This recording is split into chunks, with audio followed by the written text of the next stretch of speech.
How are you. आज हम discuss करेंगे चैप्टर 2 सॉल्यूशन विलियन के एमसीक्यू। तो इसमें पहला एमसीक्यू है, आपकी सारणी है विलियन के प्रकार। मैंने पहले की जगह दूसरा दे दिया है, पर बाय द वे देख लेते हैं। निम्न में से खाली जगह में विलेय और विलायक क्रमशः गैस और ठोस हैं।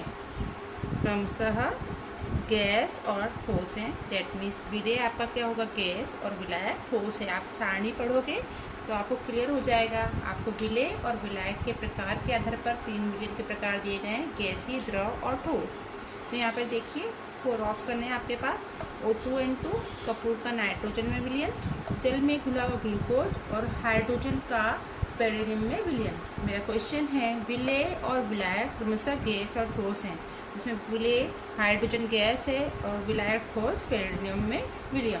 तो आपका आंसर हो जाएगा ऑप्शन नंबर डी। नेक्स्ट, विलियन किसे कहते हैं? तो विलियन 2 या 2 से अधिक अवयवों का समांगी मिश्रण विलियन होता है। विषमांगी मिश्रण विलियन नहीं होता है। तो आप इसमें चेक करिए नीचे के 4 ऑप्शंस में ABCD में समांग मिश्रण कौन सा है। तो देखिए ये भी समांग नहीं है, ये भी समांग नहीं है, ये भी समांग नहीं है। आपका ऑप्शन बी, चीनी और पानी का मिश्रण समांग विलियन बनाता है। तो समांग मिश्रण ही आपका क्या होता है, विलियन होता है। Got it. चलिए नेक्स्ट क्वेश्चन पर चलते हैं। हमारा नेक्स्ट क्वेश्चन है सांद्रता मिश्रण। तो निम्न में से कौन तापमान के साथ बदलता है? ये क्वेश्चन गुजकेट में भी पूछा गया एक बार, और एक बार नीट में भी इस टाइप का क्वेश्चन पूछा गया है। तो आप देखें मोलारिटी, परसेंटेज WW और फॉर्मालिटी मोलर्स। तापमान के साथ वही बदलेगा जिसमें आयतन होगा। तो इसमें आप देखिए खाली फॉर्मालिटी आयतन पर आधारित है, उसके अलावा एक भी आयतन पर आधारित नहीं है। तो आपका आंसर हो जाएगा फॉर्मालिटी। नेक्स्ट क्वेश्चन है 0.04 मोलर H2SO4 की नॉर्मालिटी कितनी होगी? तो नॉर्मालिटी और मोलारिटी के बीच ये संबंध होता है N=B/M। B that is the basicity और M यानी मोलारिटी। यहाँ पे मोलारिटी दी है आपको 0.04। इसकी बेसिकता कितनी है एसिड की? 2। Therefore 2 × 0.04 that is 0.08 normal. तो आपका आंसर हो जाएगा 0.08 नॉर्मल। Got it. चलिए नेक्स्ट क्वेश्चन पर चलते हैं। हमारा नेक्स्ट क्वेश्चन है ppm में से 500 ग्राम टूथपेस्ट 200 mg फ्लोराइड आयन युक्त है, तो फ्लोराइड आयन के ppm कितना होगा? तो आपको ऑप्शन दिए, इसको हम सॉल्व कर लेंगे इजली। ppm का फॉर्मूला हमें पता होना चाहिए। विलेय का वजन ग्राम में और विलियन का वजन हो जाएगा ग्राम × 10⁻⁶। तो यहाँ पे 200 × 10⁻³ करेंगे, क्योंकि मिलीग्राम में दिया, इसको ग्राम में बदलेंगे तो 10⁻³ विलियन का वजन ग्राम में 500 ग्राम है × 10⁻⁶।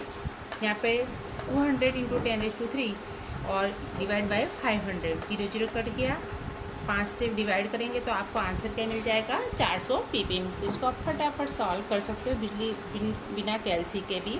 तो ऐसे सवाल भी नीट या गुजकेट में भी पूछे जा सकते हैं। चलिए नेक्स्ट क्वेश्चन आता है। क्वेश्चन है 298 केल्विन तापमान पर CO2 के उसके जलीय विलयन में मोलन्स कितने होंगे? मोलन्स वाला आपका टॉपिक है, उसमें से क्वेश्चन है। KH और कार्बन डाइऑक्साइड का वास्तव दिया हुआ है, आपको ऑप्शन भी दिए हैं। तो हेनरी के नियम पर आधारित है ये।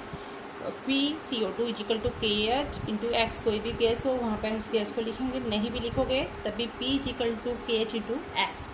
आपका X = जगह P/KH वैल्यू पुट कीजिए, आपका आंसर इजीली मिल जाएगा। छोटे छोटे फॉर्मूलों पे आधारित है, ऐसे क्वेश्चन भी MCQ में पूछे जा सकते हैं। चलिए नेक्स्ट क्वेश्चन। संख्यात्मक गुणधर्म खाली जगह पर आधारित होते हैं। ऑप्शन हमारा नेक्स्ट, विलियन में घुले विलेय के स्वभाव, विलियन में रहे विलेय अणु की संख्या पर, विलियन में घुले विलेय के भौतिक गुणधर्म पर और विलायक अणु के स्वभाव पर। तो संख्यात्मक गुणधर्म विलियन में रहे विलेय अणु की संख्या पर आधारित होते हैं। तो आपका आंसर हो जाएगा ऑप्शन नंबर बी। बेटा थियरी बेस्ड क्वेश्चन है, आपने थियरी पढ़ी होगी तो आपको तुरंत ख्याल आ जाएगा। नेक्स्ट क्वेश्चन है निश्चित तापमान पर समपराश्रयी विलयन के लिए क्या समान होता है या खाली जगह समान होता है? तो बेटा घनत्व, नॉर्मालिटी, मोलरता, आयतन। मोलरता या मोलर सांद्रता अगर समान होती है तो ऐसे विलयनों को हम कहते हैं समपराश्रयी विलयन। उसी पर से नेक्स्ट क्वेश्चन है निम्न में से किसका बॉन्ड ऑफ अवयव K3 एफिशिएंसी इसके बॉन्ड ऑफ अवयव जितना होगा? बॉन्ड ऑफ अवयव इन शॉर्ट में अगर हम समझें तो आयनों की संख्या।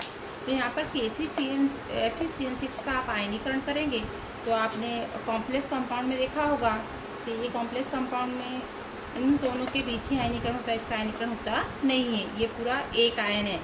Fe3CN6 -3 एंड 3 के तो टोटल आयनों की संख्या इसकी कितनी आई 4। और AlNO3 है, इसमें आयनों की संख्या हो रही है 4। तो इन दोनों के आयनों की संख्या समान है, दैट मीन्स इनका बॉन्ड ऑफ अवयव भी क्या होगा, समान होगा। ठीक है, चलिए नेक्स्ट क्वेश्चन पर चलते हैं। नेक्स्ट क्वेश्चन है 0.1 मोलर आदर्श विलयन के लिए बॉन्ड ऑफ अवयव I बताइए। तो आदर्श विलयन के लिए बॉन्ड ऑफ अवयव I का मूल्य होता है 1, तो आपका आंसर हो जाएगा ऑप्शन नंबर सी। नेक्स्ट है 25 डिग्री सेल्सियस तापमान पर कौन सा 0.1 मोलर विलयन महत्तम पराक्षण दाब दर्शाएगा। तो आप इसमें देखिए CaCl2, इसमें कितने आयन हो रहे हैं 3, Ca+2 and 2Cl- that is 3 into 0.1 you got 0.3। आप में इसमें करेंगे तो 0.2, इसमें 0.1 और इसमें 0.1, बिकॉज इसमें 1 आयन है और इसमें 2 आयन हो रहे हैं। तो आपका आंसर हो जाएगा CaCl2। नेक्स्ट क्वेश्चन है निम्न में से किस जलीय विलयन का क्वथनांक सबसे अधिक होगा। तो जिसकी सांद्रता अधिक उसका क्वथनांक भी अधिक होगा। तो यहाँ पर सब आप देखिए सबकी 1 मोलर दी हुई है, तो अब हमें क्या करना पड़ेगा, इनके आयनों की संख्या काउंट करनी पड़ेगी। तो आयन से सांद्रता में गुणाकार करने पर जिसकी सांद्रता सबसे अधिक मिलती है उसका क्वथनांक सबसे अधिक होगा। आप देखिए 1 मोलर NaOH, इसमें कितने आयन है 2, तो 1 × 2 दैट इज 2, 1 × Na2CO3 इधर 2 और 1 3, तो 1 × 3 यहाँ पर सेम 2 आयन है और यहाँ पर भी सेम 2 आयन है। देयरफॉर सबसे अधिक आयन है 1 मोलर Na2CO3 में और तो उसकी सांद्रता हो जा रही है 3 मोलर। तो आपका सबसे अधिक क्वथनांक रखने वाला विलयन कौन सा हो जाएगा, 1 मोलर Na2CO3। तो ये चीज़ें बिल्कुल ये मैंने इसलिए डिस्क्राइब की, आप इसी मेथड से इसको सॉल्व करेंगे। क्वथनांक सबसे अधिक किसका है, तो आपका जिसमें आयनीकरण इनटू सांद्रता मल्टीप्लाई करने पर जिसकी सांद्रता सबसे अधिक आती है उसका क्वथनांक सबसे अधिक होगा। नेक्स्ट क्वेश्चन है मोलर उन्नयन स्थिरांक की इकाई क्या है। बेटा ये मोलर उन्नयन और एक आपका मोलर अवनयन, 2 स्थिरांक है आपका, एक Kb और दूसरा क्या हो जाएगा Kf। तो इधर 4 ऑप्शन दिए हैं। अगर आपको ये फॉर्मूला याद है, पूरा इकाई याद नहीं है तो आप इससे सॉल्व कर सकते हैं। Delta TB = Kb × M, therefore Kb = क्या हो जाएगा, डेल्टा TB / M। तो डेल्टा TB की इकाई होती है K, केल्विन, क्योंकि टेम्परेचर है ये, TB that is the temperature. और यहाँ पर मोलालिटी की इकाई होती है मोल प्रति किलोग्राम। आप इसको सॉल्व करेंगे, K मोल ऊपर जाएगा तो मोल यूनिवर्स और किलोग्राम ऊपर जाएगा, यूनिवर्स है ऊपर हो जाएगा kg, तो दैट kg × मोल यूनिवर्स। तो आपका आंसर हो जाएगा ऑप्शन नंबर A। ठीक है, चलिए नेक्स्ट क्वेश्चन। नेक्स्ट क्वेश्चन है 0.01 मोलर ग्लूकोज के विलयन के हिमांक में होने वाली कमी 0.01 मोलर MgCl2 के विलयन की अपेक्षा खाली जगह गुना होता है। ऑप्शन है समान, दुगुना, लगभग 3 गुना या लगभग 6।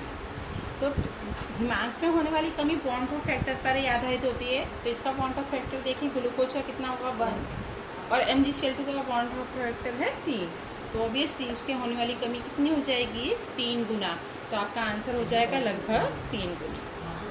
नेक्स्ट क्वेश्चन, आदर्श विलयन के लिए क्या शून्य नहीं होता है। तो आपने अंतर देखा होगा आदर्श और बिना आदर्श विलयन में, अंतर दीजिए, इस तरह का क्वेश्चन होगा। तो आप ऑप्शन देखिए, delta H mix, delta S mix, delta V mix और delta P observed minus P real. तो आपके लिए आदर्श विलयन के लिए delta S mix is not equal to 0। Next है गैसीय विलय जब द्रव विलायक में मिलाकर विलयन बनाया जाए तो उसका वाष्प दाब राउल्ट के नियमानुसार, ये 4 मार्कर क्वेश्चन में भी इम्पोर्टेंट क्वेश्चन है। तो राउल्ट के नियम के अनुसार आपका आंसर हो जाएगा P0 - P / P0 = N/N+N।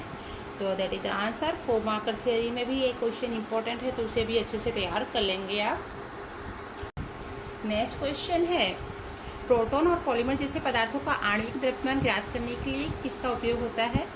तो ऐसे बड़े आणविक द्रव्यमान वाले पदार्थों का आणविक द्रव्यमान ज्ञात करने के लिए पराक्षण दाब का उपयोग होता है। बुक की लाइन टू लाइन आप पढ़ेंगे तो उसके अंदर आपको मिल जाएगा। ये आपके पहले पैराग्राफ में से क्वेश्चन है कि समांग, और बोर्ड में पूछा भी गया है।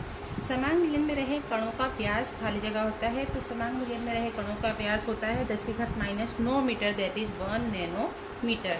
तो बिल्कुल लर्न कर लेना है आपको। नेक्स्ट है विलियन में फूलों का खिलना और मुरझाना खाली जगह घटना पर आधारित है। तो ये परासरण का उदाहरण है। फूलों का इस तरह के कई उदाहरण और बुक में दिए हुए हैं। तो इस तरह का कोई भी एग्जाम्पल आपको पूछा जा सकता है। तो परासरण की घटना, फूलों का खिलना और मुरझाना परासरण का घटना पर या अभिसरण लिखा होगा तो उस पर आधारित है। यदि एक मोल विलियन विद्युत विभाज्य n संख्या के आयन देते हैं तो विद्युत विभाज्य का वियोजन अंश अल्फा खाली जगह होगा। तो आप फॉर्मूले चेक करेंगे तो आपको आंसर मिलेगा I-1/n-1 I that is the amount of factor और n है आयनों की संख्या। तो इस तरह इनको तैयार करना है। नेक्स्ट क्वेश्चन है 0.05%। ये क्वेश्चन बोर्ड में पूछा गया है पीपीएम का 2019 में पूछा गया था। तो दिखा देती हूँ आप लोगों को। W/W CaCl2 के जलीय विलयन का वजन आयतन से पीपीएम कितना होगा। तो 0.05% WB का विलयन दैट इज 0.05 ग्राम विलय कितने में है, 100 ml विलयन में है। अब 0.05 का दैट इज द 10⁻²2 ml में उपस्थित है। तो 10⁻² ml में कितना है, 0.05 ग्राम। पीपीएम क्या होता है, 10⁻6 ml में होता है बेटा। देखो 10⁻6 ml में कितना होगा, तो 10⁻6 इंटू 0.05 डिवाइड बाई 10⁻10। तो you will get the 6 - 2 that is 10⁻4 into 0.05। तो you get the answer 500 ppm। Okay, तो आपका आंसर हो जाएगा 500 ppm that is the option number C. चलिए नेक्स्ट क्वेश्चन है एसीटोन और कार्बन डाइसल्फाइड के मिश्रण से बनने वाले विलयन के लिए निम्न में से क्या योग है। आपके पास 4 ऑप्शन है। तो इतना देखिए, एसीटोन और कार्बन डाइसल्फाइड क्या है। एसीटोन ध्रुवीय विलायक है और कार्बन डाइसल्फाइड अध्रुवीय, जो आदर्श विलयन नहीं है। इन दोनों की प्रकृति भी अलग है। दोनों विलायक अमिश्र रहते हैं, जिससे एसीटोन और कार्बन डाइसल्फाइड के मिश्रण का आयतन बढ़ेगा। That is delta V mix is greater than 0। तो आपका इसमें क्या हो जाएगा answer, delta V mix is greater than 0 that is the option number A. तो इतने क्वेश्चंस की बेटा मैंने चर्चा की है। इस तरह जैसे क्वथनांक वाले क्वथनांक अधिक है तो आयनों की संख्या ज़्यादा होगा, तो क्वथनांक अधिक है दैट मीन्स उसका हिमांक क्या होगा, कम होगा। इस तरह ताप से रिलेटेड क्वेश्चन, सांद्रता से रिलेटेड क्वेश्चन, हेनरी के नियम के आधार पर क्वेश्चन, इस तरह के अलग अलग क्वेश्चन आपको पूछे जा सकते हैं। मैंने एक एक दो क्वेश्चन हर उदाहरण के लेने की कोशिश की है। इस तरह टॉपिक पढ़ के उनमें से किस तरह के क्वेश्चन बनेंगे आप और प्रैक्टिस करेंगे और अच्छे से प्रैक्टिस करके अच्छे से चैप्टर तैयार करिए। नेक्स्ट चैप्टर के साथ हम फिर मिलते हैं। Okay bye, take care.